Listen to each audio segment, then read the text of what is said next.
Bonjour à tous, bienvenue au balado Près de toi. Aujourd'hui, on est avec Josée et Alexina, enseignantes et élèves du DEP en infographie. Bonne écoute. Bonjour, ça va bien? Oui, ça va bien, toi, Audrey? Oui. Est-ce que vous pouvez vous présenter rapidement une et l'autre? Oui, moi, mon nom, c'est Josée Garneau. Je suis enseignante en infographie à l'Émergence et ça fait 20 ans que j'enseigne. Moi, c'est Alexina, j'ai 23 ans et je suis étudiante en infographie. Super. D'ailleurs, Alexina, qu'est-ce qui t'a apporté dans ce domaine-là? J'ai voulu faire un élève d'un jour, il y a quelques années. Finalement, c'est pas ça que j'ai fait, puis je suis revenue à mon idée de départ. Est-ce que c'était un choix quand même évident pour toi de venir en infographie? Ou... Ouais, quand même. Puis, est-ce que tu as envisagé comme d'autres parcours avant, d'autres domaines? Oui, j'en ai essayé quelques-uns, puis c'est pas ça qui m'accrochait vraiment. Parfait. Puis, de ton côté, Josée, qu'est-ce qui t'a amené en infographie puis à l'enseignement par la suite? L'infographie, ça a toujours été le côté créatif qui m'a attirée. Toutefois, comme moi, j'ai 64 ans. Oui. Même pas. Puis, quand j'ai grandi, c'était pas la mode, c'était pas... il fallait vraiment pas que t'aimes l'école pour t'en aller en infographie. Alors, j'ai refusé. Je suis pas allée là-dedans, mais c'est vraiment ça. Je me tenais avec les gens qui étaient en graphisme à l'école. Et puis, donc, j'ai fait mon parcours en éducation préscolaire. J'ai été directrice dans des milieux universitaires. Et puis, je suis revenue à mes premiers amours, étant donné que j'ai fait le tour de cette carrière-là.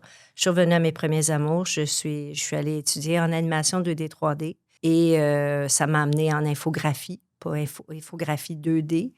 Et puis, je me suis reformée en infographie. Puis, j'ai amalgamé la passion de l'enseignement avec l'amour du graphisme. C'est vraiment le fun quand on voit quelqu'un d'aussi passionné exercer le métier, puis l'enseigner par la suite. C'est toujours le fun d'avoir un enseignant comme passionné et passionnant. Là. Je suis chanceuse. Je suis chanceuse. Puis d'ailleurs, dans le DEP, qu'est-ce qu'on apprend concrètement? Vous allez apprendre avec la suite d'Adobe. Vous travaillez sur un Macintosh. Je sais que les gens disent « Oh, on peut-tu faire sur PC? » On va y revenir. Mais tu vas apprendre tout ce qui est visuel. Alors, les logos, on fait quand même la création de logos, la création de toutes les publicités papier, mais aussi publicités qui sont sur les interfaces visuelles comme le web, sur les réseaux sociaux. Donc, c'est très, très varié. Personnellement, je travaille comme graphiste pour faire des dessins, des motifs sur des bas, des motifs sur des tissus. On peut faire des bonhommes pour des jeux, des applications, étant donné qu'on dessine avec tous les logiciels. Donc, c'est très varié. C'est ce qui est magnifique de ce métier-là. On voit plusieurs choses, on touche à plusieurs choses aussi. Absolument. C'est vraiment le fun. Absolument. Puis, est-ce que dans la formation, vous avez des stages pour les étudiants? Oui, bien en fait, dans notre formation, ce qui est particulier, c'est qu'on a, à toutes les 8 semaines, on a un vrai projet. Alors, souvent, c'est nous qui approchons le client. Puis on dit « Hey, ça ne te tenterait pas d'avoir peut-être un paquet d'images pour tes réseaux sociaux? » On a fait ça avec les chocolats faillis qui sont à Oka. On a aussi approché, on a des clients qui font des posters pour des films, des courts-métrages québécois. Donc, ça, c'était une belle expérience aussi. On fait, donc, au niveau de la formation, on fait des stages à l'intérieur de la classe. Donc, c'est pas de l'alternance travail-études, mais les clients viennent nous voir. Puis à la fin, c'est un stage de 3 semaines.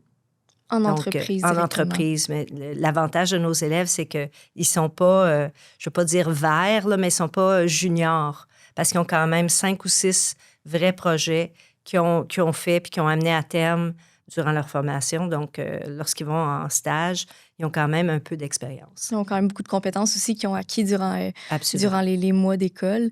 Puis j'imagine que le stage de 3 semaines que tu as mentionné plus tôt, ça l'aide aussi à avoir un emploi par la suite? Oui. C'est nous, ici à l'Émergence, on place 80% de nos élèves. Wow. Puis de ton côté, Alexina, si tu pouvais nous expliquer une journée typique en infographie à l'école, ce serait quoi? Ben, c'est sûr que c'est à ton rythme. Fait que c'est vraiment... Moi, j'arrive à l'école, je m'assieds à mon bureau, j'ouvre mes affaires, puis c'est vraiment... je fais pas mal ce que je veux dans mon cours, là. C'est le fun... Ben moi, j'aime pas ça faire... quand les exercices qui montrent, là, moi, j'aime pas ça refaire les exercices. Fait que j'essaie tout le temps d'en faire des nouveaux. Puis Josée, elle aime ça. Donc, tu crées tes propres exercices, puis vous êtes quand même libre dans la formation d'exprimer votre créativité. Mais elle a raison, parce que si nous, on propose une activité et puis l'intention pédagogique est visée pour des buts particuliers, si l'élève est assez créatif pour nous proposer une activité qui va rencontrer les mêmes objectifs puis les mêmes buts, on est super ouvert à ça. Il y a des fois qu'on est plus non, il faut vraiment que tu le fasses. Mais si l'élève démontre de la créativité et dit hey, « moi, je ferais ça à la place, c'est correct », on a beaucoup d'ouverture envers ça. Ça mobilise l'élève aussi là, à faire ces choses. Est-ce qu'il y a quelque chose qui t'a le plus surpris quand tu as commencé le cours? Ben, comment j'avais aimé ça. C'est rare, moi, j'aime pas ça, l'école. Puis là, de me lever le matin puis de vouloir aller à l'école. Dans quelque chose que t'aimes puis que tu sais que tu vas passer une belle journée et tout. Fait que d'être directement dans le métier que tu aimes, ça t'aide beaucoup, en fait. Puis sinon, Josée, s'il y avait quelque chose que les gens ignorent à propos du métier d'infographiste, ce serait quoi? Bien, je pense qu'ils ont une perception que le graphiste doit être bon en dessin. C'est pas nécessairement ça. En tant qu'infographiste, il faut que tu aies beaucoup d'écoute parce que où le jeu se joue, c'est de vraiment être à l'écoute du besoin de ton client et de répondre aux besoins de ton client. Donc, des fois, les gens ils ont une perception que c'est créatif, mais c'est pas tant artistique, c'est plus créatif parce que tu dois vraiment répondre aux besoins de ton client. Autre chose que les gens ne savent pas, c'est que c'est un domaine qui est très flou. Alors, quelqu'un qui a besoin de beaucoup de clarté, ça peut être déstabilisant parce que c'est flou. Des fois, le client va dire « Ah, je veux à peu près ça ». On lui montre 2, 3 ébauches. Puis là, c'est plus le syndrome de la page blanche. Là, on a quelque chose. Alors, le client peut vraiment critiquer. Alors, c'est de refaire et de refaire et de refaire. Et ça c'est... Je pense que pour les élèves, c'est ce qui est le plus difficile à gérer, de refaire et de refaire. Et d'accepter aussi que ça se peut que tu as présenté quelque chose qui lui a donné une autre idée. Donc, c'est un peu un défi là, pour les élèves, mais aussi dans l'aspect du métier de tous les jours, en fait. C'est un défi qu'on va retrouver souvent. Il y a aussi, l'autre petite, si vous me permettez de rajouter, c'est qu'il y a aussi l'aspect que c'est super varié. Il y a tellement de choses que tu peux faire en infographie.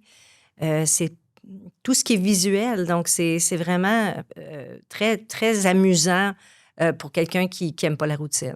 Donc, ça, c'est le fun. Puis, les débouchés, en fait, pour les emplois par la suite, ce serait quoi environ, si on nomme quelques exemples? Partout. C'est pas comme un comptable, mais presque. Parce que quand tu as une entreprise, ça te prend un comptable pour faire tes chiffres, puis tes livres. Mais ça paraît que je pense que c'est ça, les livres. Puis les budgets, mais en infographie, ça te prend quelqu'un qui va être en charge de livrer le visuel de ton entreprise. Donc, que ça soit des consignes, que ça soit de mettre en vedette tes produits, ça prend quelqu'un, ça prend un infographiste qui va être en charge de mettre en vue tes produits.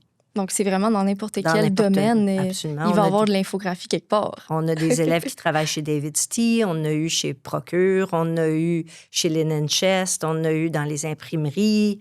Il y en a un dernièrement qui m'a dit hey, « je travaille chez Netflix ». Donc, tout ça, je ne savais pas. Ben oui. Donc, on ne s'imagine pas, mais si on regarde Netflix, c'est beaucoup, beaucoup d'images. Alors, c'est ça. Puis, si on voit avec qu'est-ce que vous aimez le plus autant dans ta formation que dans l'aspect enseignement, ce serait quoi? Qu'est-ce que j'aime le plus? Ben, beaucoup de choses. Ben, j'aime ça faire des affiches. J'aime ça. Ben, on a fait de l'animation aussi sur Photoshop. Ça aussi, j'aime ça. OK. C'est cool. Donc, tout ce qui est affiche, animation, qu'on peut présenter. Ben, le et tout. dessin, j'aime beaucoup ça. OK. Puis, l'aspect enseignement?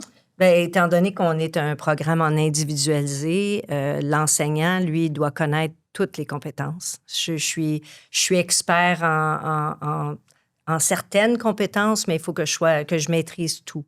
Alors, au niveau du défi enseignement, c'est un beau défi.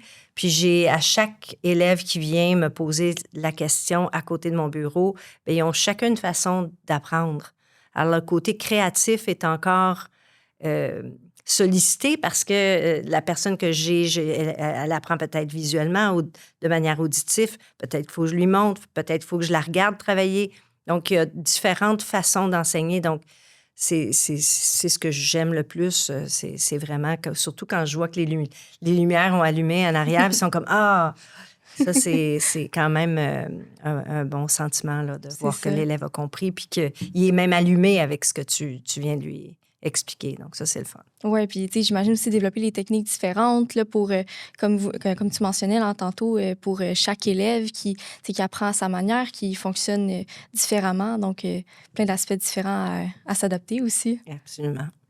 Puis, sinon, les défis que tu observerais le plus chez les élèves, ce serait quoi dans la formation? Je pense que c'est le fait parce que c'est en individualisé, alors c'est pas « OK, tout le monde, on ouvre le livre à la page 125 ».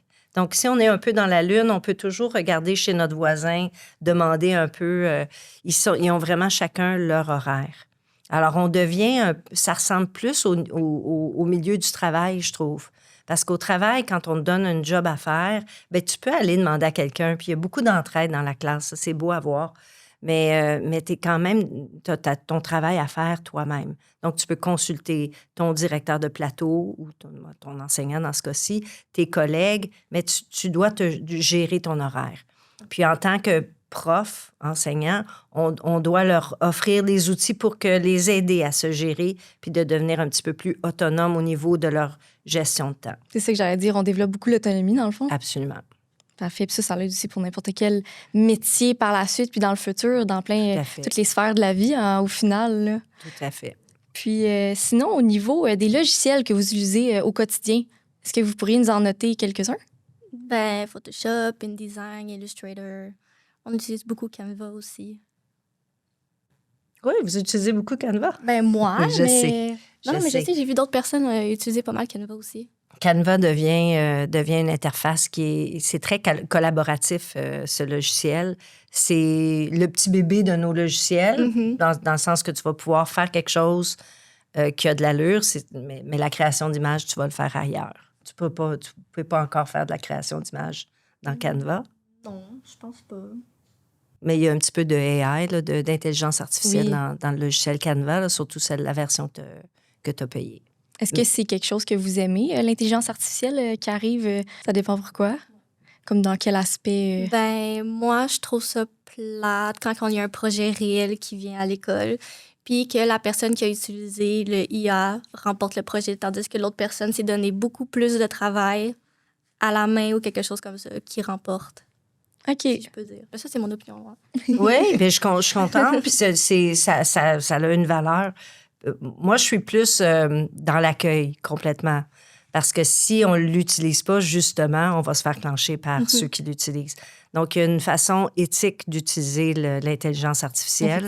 Mais de se bloquer les yeux, ça serait ridicule parce que on peut littéralement réduire le temps diviser votre temps par 10. Okay, c'est même peut-être même plus. Et puis, les logiciels, c'est sûr qu'ils ne sont pas parfaits, mais je pense que dans notre métier, on n'a pas le choix. Il faut être dans l'accueil. Il faut accueillir les nouvelles technologies puis apprendre à les utiliser de manière efficace. Se garder à jour, en fait, aussi. Absolument, oui. Puis, au niveau des techniques, des technologies, des manières de faire, est-ce qu'il y a une chose que tu redoutais au début en tant qu'élève puis que maintenant tu maîtrises haut la main? Ben moi, je suis vraiment pas bonne avec les ordinateurs. Fait que ça a été vraiment tout nouveau. En plus, Apple, moi, j'ai jamais eu d'Apple dans ma vie. Fait que ça a été tout nouveau. Mais finalement, je pense que je commence à m'en sortir bien. Le DEP, il aide beaucoup, dans le fond, oui, c'est sûr. Pour apprendre les logiciels. Mais pas juste ça, juste aussi dans les paramètres, puis que tout ce qu'on doit. J'ai appris plein d'affaires que je savais même pas qu'il y avait sur mon ordi.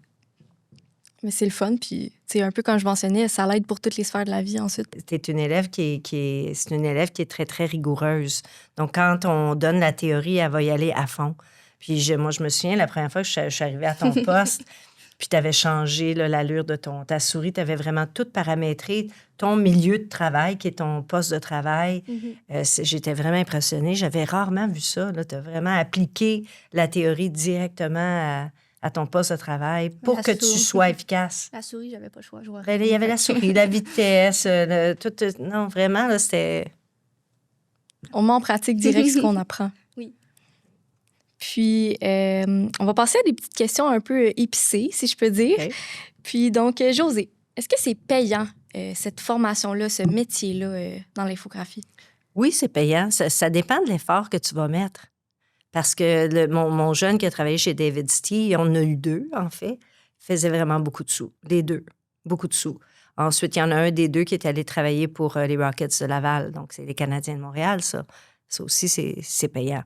Donc, mais je reviens tout le temps à dire que, tu sais, moi, j'ai fait plein de travaux, là. J'ai travaillé dans différents endroits en infographie, puis si t'aimes je sais que ça a l'air d'un cliché, mais si t'aimes ce que tu fais, t'as littéralement pas l'impression de travailler. Là, je le dis pas, là, c'est sûr, là, je suis sur un balado, mais moi, j'adore ce que je fais. Ben, c'est ça qui me dit. Ça le paraît. Je suis contente. Ça se voit. Vous êtes passionné par le métier. Là. Oui, mais il n'y a pas juste un salaire au bout. C'est sûr qu'il faut payer nos choses, mais il y a aussi l'atmosphère de travail. Puis c'est quand même beaucoup de temps, là, passer 8 heures à faire quelque chose de ta vie. Si tu n'aimes pas ça, c'est long. Puis, justement, à propos de l'infographie, est-ce que c'est possible d'exercer le métier sans avoir de formation officielle? Tu vas le voir. C'est ce que je leur dis, la différence. Il y a des compétences comme la 10, la 11, là, celle dans lesquelles Alexina, elle est. On va le voir avec la typographie. Puis quelqu'un qui a son diplôme, on va voir tout de suite quelqu'un qui ne l'a pas. C'est là qu'on va voir la différence entre un élève qui a été diplômé puis un élève qui l'a appris sur le tas, on peut-tu dire ça, oui. de manière autodidacte. Est-ce que c'est possible? Je pense qu'ils vont peut-être être un petit peu plus arrêtés, mais je ne veux pas être dans le jugement. Ça dépend beaucoup de l'effort, de ce que la personne va mettre dans sa carrière. Donc, surtout aujourd'hui, avec tout ce qu'on a comme information, je vous dirais, on le voit tout de suite, aujourd'hui, maintenant, mais ça va peut-être dépendre de la personne. Exactement. Puis, pour toi, Alexina, ton moment le plus stressant ou au contraire excitant de ta formation, tu pourrais dire que c'était quoi? Ben, vite de même. Ben, tous les projets. Les vrais projets qu'on fait, ça, c'est le fun. Ça, c'est comme un petit boost d'adrénaline. Là. T'es comme, oh my God, je peux faire ça, ça, ça. Tu réalises un peu tout ce qui s'ouvre à toi puis que tu peux faire. Puis là, tu passes après, imagine, ils utilisent mon design, nanana. Puis après, c'est stressant quand ils arrivent pour choisir. Le décider, dans le fond, de lequel ils vont choisir. Puis pour toi, Josée, de quel projet les élèves sont habituellement le plus fiers?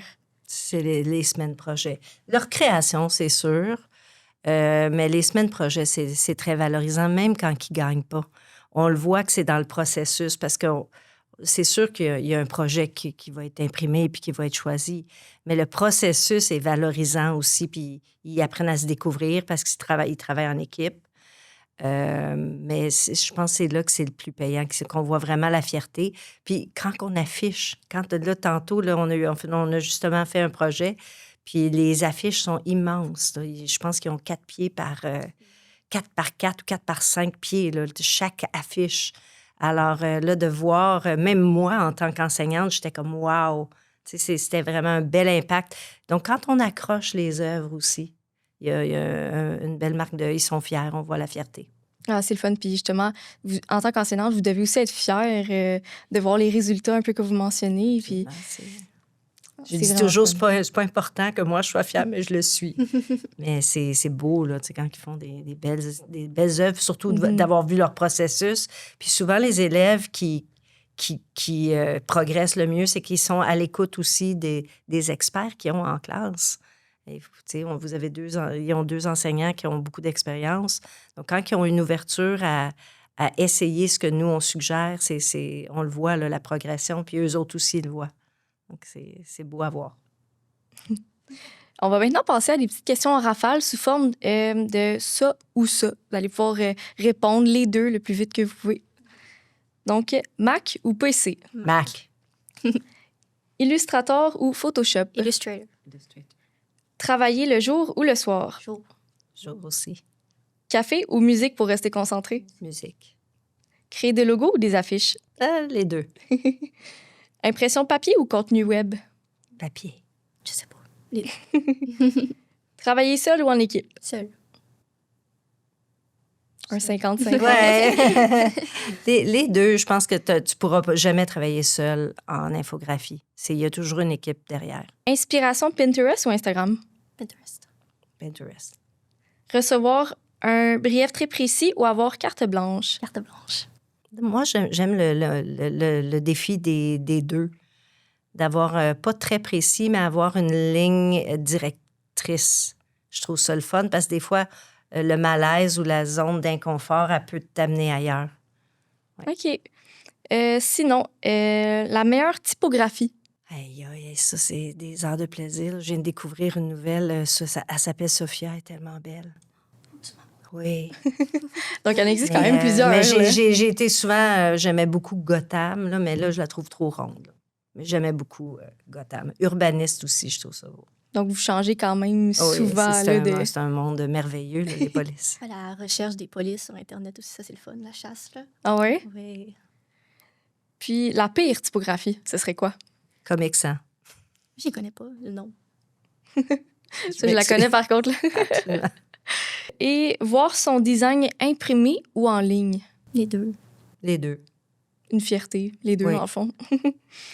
Votre projet de rêve, ce serait quoi? Ben, je vais parler d'un rêve qui va être bientôt. C'est de finir mon livre à colorier, puis de l'imprimer. Puis j'aimerais ça le mettre à vendre, puis tout, pour que... J'aime ça. Tu pourrais. Mais je sais, j'aimerais Ben ça. oui. C'est pour ça que je prends mon temps, puis je fais beaucoup de pages, plus que qu'est-ce qu'il demandait. C'est un vraiment projet génial. qui part de la compétence 3. Donc, il y a 22 compétences.